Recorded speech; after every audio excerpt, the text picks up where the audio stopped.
What happens when a CEO puts on a wig, a fake beard, and a thrift store jacket, and walks into one of his own diners as a customer only to see a waiter quietly pay for a stranger's meal? Quinton Hale never planned on running the business. He inherited the 8-location diner chain after his father passed away 3 years ago. The business was old-school burgers, pie, coffee in thick mugs, and for years it ran on reputation alone. But lately, things felt off. Reviews were slipping, complaints were rising, and 2 longtime employees had quit without notice. The reports he got from district managers were always polished, too polished. "Everything's fine," they'd say. Just a few lazy staff were rotating out. Quinton didn't buy it anymore. He wanted the truth not from filtered reports, but from the floor. So he pulled up the schedule for the diner in North Oak location number 5. It had the most customer complaints in the past 6 months. He chose that one. He'd never been to that store, never met the staff. Most of them had only been hired after his dad's death. They wouldn't know what he looked like. And even if they'd seen his photo in some old staff newsletter, he looked completely different now. He'd shaved his head the year before, but for this, he wore a full brown wig and a beard. Glasses helped hide his sharper features. He even changed his posture, more slouched, more casual. He walked into the diner a little after 2 on a Tuesday afternoon. Midday lull, the place smelled like fryer oil and burnt toast. A teenage hostess barely looked at him as she led him to a booth near the kitchen.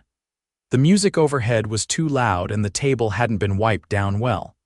There was ketchup dried along the edge. He looked around. A few families, an older couple, 2 guys on laptops. The staff was moving but not fast. The waiters looked rushed but not efficient. He saw a tall man in a black apron juggling 4 plates at once. Another waiter leaned against the counter, scrolling on his phone. A woman's voice barked from the kitchen. "Table 8's been waiting 15 minutes, Logan." Quinton raised an eyebrow. He wasn't impressed. His server, a young woman named Kayla, looked tired but kind. She took his order coffee, pancakes, and apologized for the mess on the table. "We're down 2 people today," she explained. "One called out, the other quit mid-shift yesterday." "Is that normal?" Quinton asked, keeping his voice light. She hesitated. "Lately, yeah," he didn't press. She seemed honest, just worn out. From his seat, he had a clear view of the register. That's when it happened. A mother walked in with 2 kids. One of them, a little boy, was wearing a school uniform that looked too small. They sat quietly at a corner booth. Quinton noticed the mother kept checking her purse, counting bills, then counting again. A waiter approached. Not Kayla, but someone else, tall, lean, with short, dark curls. His name tag read Luca. Quinton watched as Luca knelt by the table. He spoke softly, checking on the kids, pointing to the menu like he was walking them through it. The mother whispered something, embarrassed. Quinton leaned closer. Luca shook his head gently and smiled. "Don't worry about it. I've got you guys today, okay? Get what you need." The mother looked like she was about to cry. She nodded, wiping her eyes quickly. Luca walked to the register, pulled out his wallet, and handed over cash. Quinton stared. The guy didn't make a scene.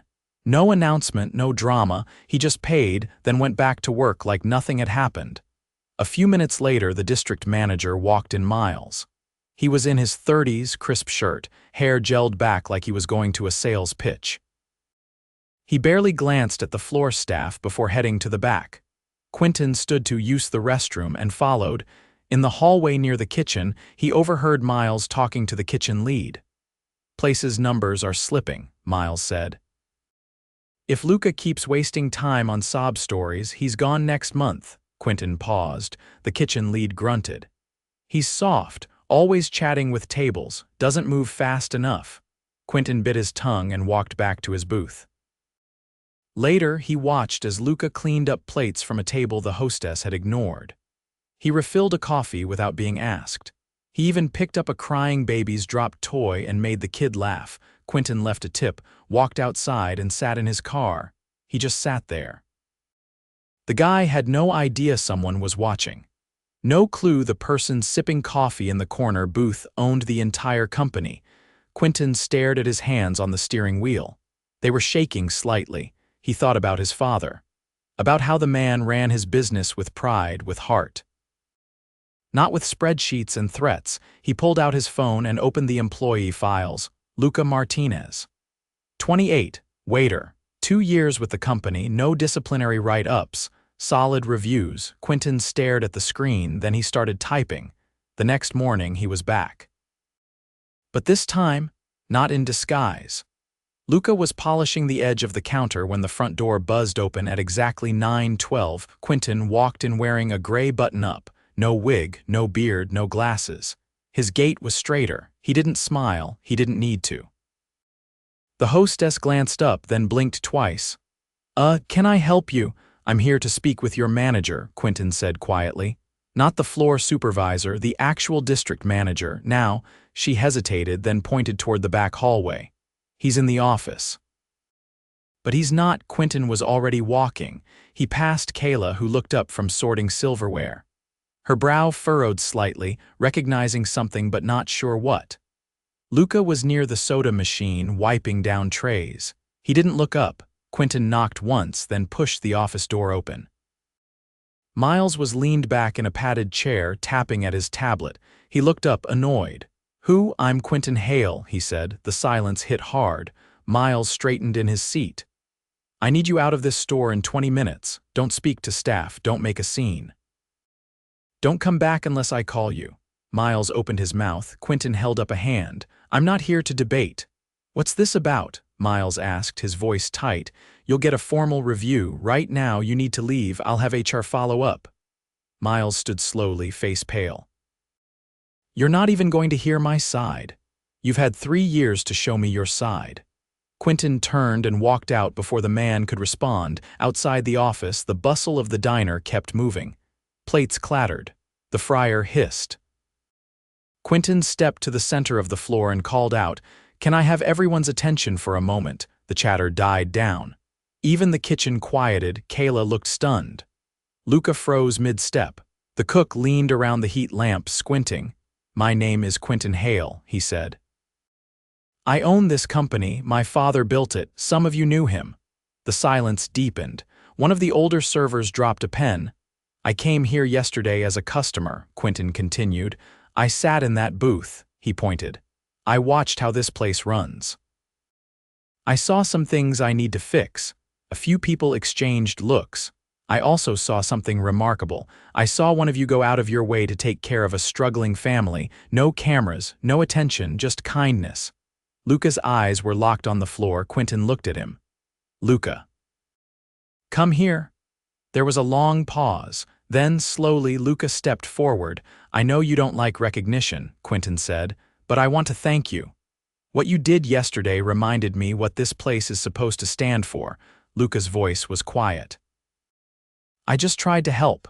You did more than that. You represented this company better than most people at the top even understand how to." Quinton reached into his jacket and pulled out a folded sheet of paper. "This is a letter of reassignment. You're being promoted, effective immediately. I want you training our new hires across the region. Hospitality, empathy, service, the stuff you do naturally. I want that standard everywhere." Luca didn't move. "I'm not a manager." "You don't need to be," Quinton said. "You just need to be you." A few people clapped. Someone near the back whistled low. Quinton turned to the rest of the staff. "Some changes are coming.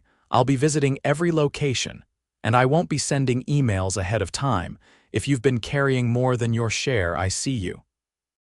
If you've been hiding behind titles, that ends today." He let the words settle. Then he nodded once and walked out the door. Outside, the air was cooler than the day before. He stood on the sidewalk, watching cars roll past, feeling something uncoil in his chest for the first time in months. Back inside, Luca stood where he was, still holding the towel in one hand. Kayla came up beside him. "You knew he was watching yesterday," he shook his head slowly. "No idea," she exhaled. "Well, damn, they didn't say anything else." In the office, Miles was gone. An hour later, Quinton was in a different diner, 2 cities over. He sat at the counter this time, no disguise, no announcement. A waitress with tired eyes asked if he wanted cream with his coffee. He said yes. She brought it without a word. Her hands were shaking slightly. He watched the line cooks through the open pass. One of them was cutting corners, stacking raw meat near the lettuce. Another was yelling at a younger prep hand. He didn't write anything down, he wouldn't need to. Quinton walked into the third location just after 5 p.m. The dinner rush had already begun. There was a wait list forming by the front door, and the hostess, a man in his 20s with braces and a clipboard, was trying to explain to a family of 6 that it would be at least 20 minutes. The air smelled sharper here: grilled onions, floor cleaner, something metallic from the kitchen vents. A child cried behind him and someone's phone rang with a game show theme song. He stepped aside and waited. No one recognized him. He didn't want them to. A manager in a red vest emerged from the back, glanced at the backed-up entryway, and barked orders at the hostess without slowing his walk. Double seat table 10 and 12, and get the servers to stop hiding in the break room. Quinton moved past them and sat quietly at the counter. Behind it, a woman in her 50s was pouring coffee for a trucker-looking man with a weathered jacket. She didn't look up. He leaned against the counter and kept his eyes open. This wasn't about catching someone making a mistake, it was about seeing how habits had formed. What had management allowed?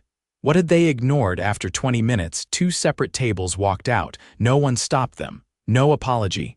No attempt to recover the service. The servers were clearly outnumbered.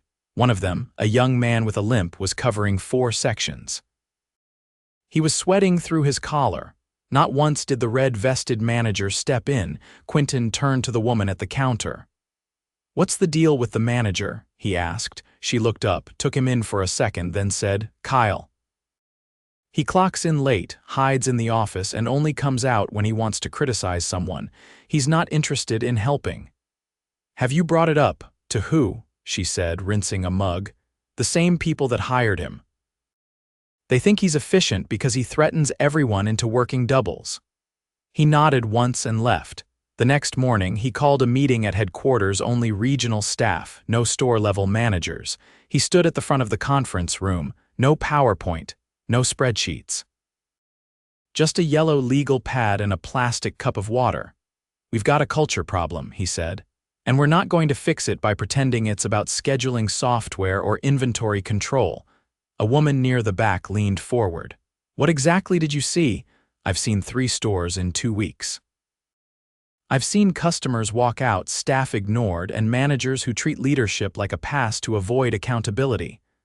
I've also seen someone quietly pay for food out of their own pocket instead of watching a family go hungry." The room shifted. Chairs squeaked. No one spoke.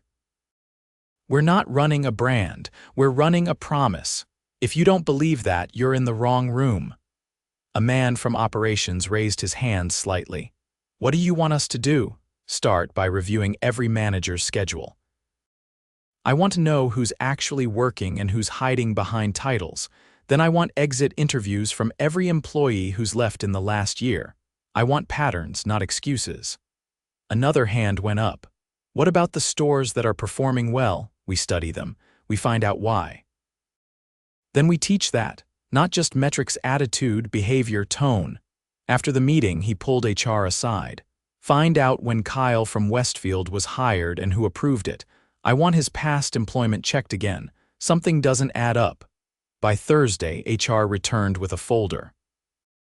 Kyle had bounced between 6 restaurants in 4 years. Each time he left within 12 months. No formal write-ups, but a string of quiet exits and vague references. "Why wasn't this caught?" Quinton asked. His references were phone calls, not in writing. "Someone here signed off without checking beyond that." He closed the folder. "Suspend him. Replace him with someone internal. I'll announce it myself." That afternoon, he drove back to Westfield. This time, he waited until the store emptied out before pulling the floor staff into the back room. They were nervous servers, dish staff, a prep cook with headphones around his neck. Kyle stood in the corner, arms folded. Quinton looked at the group, not at Kyle. "I'm removing your manager effective today," he said. "You'll be under interim guidance until we promote someone from within," Kyle scoffed. You just walk in here and fire people without even asking for context. Quinton didn't glance at him. I did ask. I asked your team, I watched their work, I listened to customers. That gave me more context than your reports ever did. Kyle's mouth tightened. This is ridiculous. You're done here, Quinton said. HR will contact you. Kyle pushed off the wall and stormed out, muttering something under his breath. When the door shut, no one moved. It was dead quiet except for the hum of the old fridge in the corner. I know trust takes time, Quinton said, but I'm not here to play savior. I'm just here to clean up what I allowed to fester. That's on me. The prep cook raised his hand. You really own the place. I do, Quinton said. And it's time I started acting like it. The woman from the counter, her apron still dusted with flour, crossed her arms. What happens to us now? You get a say. Starting Monday, every store will hold a round table, no managers, just staff and one facilitator. I want your feedback recorded directly, not filtered. A young server asked, will anything actually change? Quinton nodded. If it doesn't, I'll shut it all down. I won't run a company that runs people into the ground. The prep cook spoke again, more quietly this time. You said someone paid for a family's meal, Quinton nodded. Yeah, that's rare. Shouldn't be, Quinton said. We're not here just to serve food, we're here to serve people. I forgot that. I won't forget again. He left before they could ask more. That night, he sat at his father's old desk, back at headquarters. The wood was worn, the corners chipped from decades of use. He opened the bottom drawer and pulled out an old menu, laminated, yellowed at the edges. On the back, his father had written something in faded marker. People before product, always. Quinton stared at the words for a long time, then he made a phone call. Get Luca on the line. Tell him we're building something new. Luca stepped into the downtown training facility just after 8. The building didn't look like much from the outside, just another concrete block in a row of aging storefronts. But inside, the walls were glass bright, and the air smelled faintly of lemon cleaner and brewed coffee. A folding sign near the door read, Welcome team leads orientation room A. He hadn't been told much, only that Quinton wanted him to help design a new onboarding program for incoming hires, not as a manager, not as a trainer in title. Just someone who understood what the job meant when no one was watching. He passed a small kitchenette where someone had laid out bagels and paper cups. A young woman in a gray sweater looked up from a clipboard and gave him a short nod. Luca Martinez? Yeah, he's waiting for you upstairs. He found Quinton on the second floor in a glass-walled meeting space with a long wooden table at the center, bare but for a legal pad and a closed laptop. The windows behind him overlooked the highway, where cars bled past in a blur of white and red. You sure you want me here? Luca asked as he stepped inside. Quinton didn't look surprised. I didn't ask to meet with anyone else. Luca dragged out a chair and sat, hands clasped together loosely in front of him. I've never run a training program.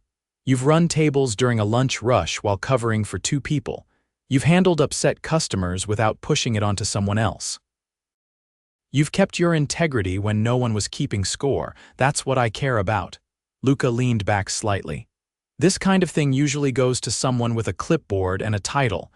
And how's that been working for us? Quinton didn't wait for an answer. Starting next month, we're rolling out a ground-level training series. Not just how to ring up orders or memorize specials. We're focusing on tone, pacing, situational awareness, how to handle tension without escalating it. All the stuff you can't teach from a slideshow. Luca tapped the table once. What do you want from me exactly? Quinton slid the legal pad over. Help me build a real foundation, watch the sessions, give me feedback. If the trainers sound like they've never worked a floor shift, say so. If the content's empty, tear it down. I don't want polish, I want truth. Luca looked down at the pad. The first page was blank. No one's ever asked me for that before. Quinton didn't smile. They should have. By the end of the week, they'd selected 3 stores to pilot the program. One in a college town, one near the freight yards, and one in a suburb where turnover had been highest. Each location had a mix of new hires, veterans, and employees who'd nearly quit twice in the last year. Quinton visited each one personally. No disguise, no speeches.